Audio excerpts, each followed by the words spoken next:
అమ్మ ఎట్లా ఉండబోతుంది నామినేషన్కే ఇంత హడావిడి జరుగుతుంది నవీన్ యాదవ్ గెలుపు ఎలా ఉండబోతుంది అసలు భారీగా ఉండబోతుంది మంచి మెజారిటీతో గెలుస్తారు ఆయన పక్కన ఖచ్చితంగా మా మహిళల సపోర్ట్ ఖచ్చితంగా ఉంటది మేము కాంగ్రెస్ సభ్యులమి అందరమి కార్యకర్తలమి ఎందుకు నవీన్ యాదవ్కే ఓటు ఎందుకు వేయాలంటే ఏం చెప్తారు అంటే ఆయన చాలా మందికి హెల్ప్ చేశారన్న హెల్పింగ్ అనేది మేము కూడా ఎంక్వైరీ తీసుకున్నాకే హెల్పింగ్ అనేది చాలా బాగా చేస్తారు బస్తీలో ఆయన మేము పదవిలో ఉన్నా లేకపోయినా ఆయన పదవిలో ఉన్నా లేకపోయినా హెల్ప్ చేసిన మాట వాస్తవం అంటే గతంలో 10 సంవత్సరాలు ఇక్కడ మాగంటి గోపీనాథ్ గారు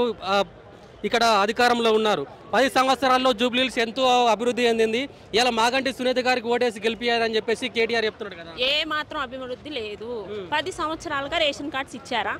ఈ రోజు కాంగ్రెస్ ప్రభుత్వం వచ్చినాక చాలా మందికి రేషన్ కార్డ్స్ వచ్చినాయి ఇంకా గోపీనాథ్ అంటారా మా బస్తీకే రండి ఇంతవరకు వాటర్ లేదు డ్రైనేజ్ వాటర్ కలుస్తున్నాయి వాటర్ లో రోడ్స్ లేవు మరి 10 సంవత్సరాల పాలనలో ఉన్నప్పుడు ఈ రోడ్స్ ఎందుకు ఇలా వాటర్ ఎందుకు ఇలా డ్రైనేజ్ కలుస్తున్నప్పుడు ప్రజల సమస్యలను ఎందుకు కనుక్కోలా బస్తీల్లోకి ఎందుకు రాలా దాన్ని క్వశ్చన్ చేయండి ఇప్పుడు మా బస్తీ మనిషిని జూబ్లీహిల్స్ మనిషిని మేము ఎంచుకోవటానికి ముందుకు వస్తున్నాం ఎందుకంటే మా పనులు చేస్తారనే మేము ఆయనకి సాయశక్తులా కృషి చేస్తున్నాం అంటే ఇప్పుడు బీఆర్ఎస్ వాళ్ళు ఏం చెప్తున్నారంటే కాంగ్రెస్ పార్టీ అధికారంలోకి వచ్చిన కాడ నుంచి ప్రజలకు ఇచ్చిన హామీలు నెరవేర్చలేదు ఇంటింటికి ఇంత బాకీ ఉందని బాకీ కార్డులు పట్టుకొని ప్రతి ఇంట ప్రచారం చేస్తున్నారు జూబ్లీహిల్స్లో మరి మీ ఇంటికి వచ్చింది ఆ బాకీ కార్డు ఏం రాలేదు మాకైతే రాలేదు కాంగ్రెస్ పార్టీ ఎటువంటి బాకీ లేదంటారా కాంగ్రెస్ పార్టీ మాకు ఎటువంటి ఇది లేదు మాకు రేషన్ కార్డులో యాడ్ అయ్యారు మనుషులు మా అత్తగారి నుంచి 40 years నుంచి మాకు ఇక్కడే నెగిటివ్ ఉన్నాము మా అత్తగారు కూడా వీళ్ళ గురించి చాలా మంచిగానే చెప్పారు తర్వాత నా మ్యారేజ్ అయినాక నేను 16 years అయింది నేను ఇక్కడికి వచ్చి ఈయన గురించి చాలా వరకు మంచిగానే ఉంది కాబట్టి ఆయనకి సపోర్ట్ చేయడానికి ఇంతమంది మహిళల్ని మేము తీసుకొని వచ్చాం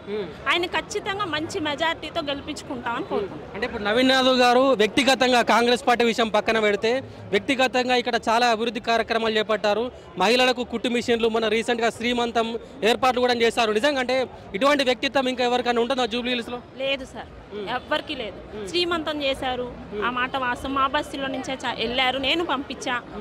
మహిళలకు మాత్రం చాలా సపోర్టెడ్గా ఉంటారు ఆయన చాలా మర్యాద ఇస్తారు మహిళలకి మా మహిళల తరపున అయితే ఖచ్చితంగా ఆయనకి ఖచ్చితంగా ఓటేపిస్తాం మీరు ఒక్కరే వేస్తారా మీతో ఒక 10 మందికి వేపిస్తారా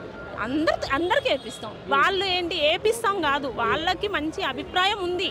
కాబట్టి వాళ్ళకి 10 సంవత్సరాలు వాళ్ళ పాలనలో ఏ మాత్రం అభివృద్ధి జరగలేదు వాళ్ళకి తెలుసు మేము చెప్పి మేము వేపియాల్సిన అవసరం లేదు అక్కడ అభివృద్ధి చూసి వాళ్ళే వేస్తారు ఈ రోజు రేషన్ కార్డులు ఇచ్చారు బస్సు ఫ్రీ వచ్చింది వెళ్తున్నారు అందరికీ తెలుసు ప్రజలకి ఎవరు ఏం చేస్తున్నారు అనేది అవునా దాన్ని బట్టి వాళ్ళు ఎవరికి వేయాలి ఎవరిని ఎంచుకోవాలి అనేది ప్రజలకే తెలుసు సో అక్క చెప్పండి ఎట్లుంది రేవంత్ రెడ్డి పాలన బాగుందా కేసీఆర్ పాలన బాగుందా మాకైతే రేవంత్ రెడ్డి పాలననే బాగుందండి ఎందుకంటే ఇప్పుడు ఈరోజు ఒక ఆడపిల్లగా మేము రోడ్డు మీదకి వచ్చి మాట్లాడగలుగుతున్నామంటే వాళ్ళ పాలనలో ఏ ఆడపిల్ల వచ్చి బయట మాట్లాడలేదు నాకు తెలిసిన వరకు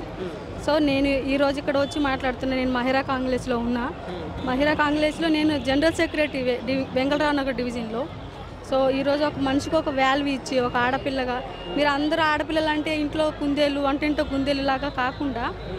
మాకంటూ ఒక సపోర్ట్ చేస్తూ మహిళలకు కూడా ఒక రిజర్వేషన్ ఉంది వాళ్ళకి 50% మనము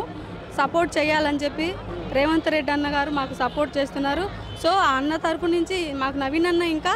ప్రతి ఒక్కటి ఈరోజు పోస్ట్లో ఉన్నారని కాదు అండ్ ఈరోజు ఆయనకు పదవి ఉంది అనేది కాదు లేకముందు నుంచి కూడా ప్రతి ఒక్కరికి ఆయన మంచి చేసేవాళ్ళు ఈ ఏరియాలలో